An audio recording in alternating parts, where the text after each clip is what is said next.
கிறிஸ்துவுக்குள் பிரியமான தேவனுடைய பிள்ளைகளே, இந்த நாளிலும் கர்த்தர் நமக்கு கொடுக்க அற்புதமான வார்த்தை நீதிமொழியின் புஸ்தகத்தில் இப்படியாக சொல்லப்பட்டிருக்கிறது. கர்த்தருடைய நாமம் பலத்த துருகம், நீதிமான் அதற்குள் ஓடி சுகமாயிருப்பான் என்று வேதம் அருமையாய் சொல்லுகிறது.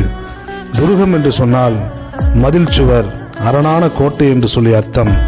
கர்த்தருடைய நாமத்திற்குள் தங்கியிருக்கிற நம் ஒவ்வொருவருக்கும் நம்முடைய தேவன் அக்கினி மதிலாக இருந்து ஒவ்வொரு நாளும் நம்மை பாதுகாக்கிறவராய் இருக்கிறார்.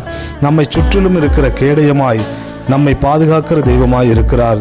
தாவீது இப்படியாக சொல்லுகிறார், நீர் என் அரணும் கோட்டையும் நான் நம்பி இருக்கிற பலத்த துருகம் என்று சொல்லி அவர் தன்னுடைய வாழ்க்கையில் கர்த்தர் எப்படி தன்னை பாதுகாத்தார் என்பதை உணர்ந்து அறிக்கையிடுகிறார்.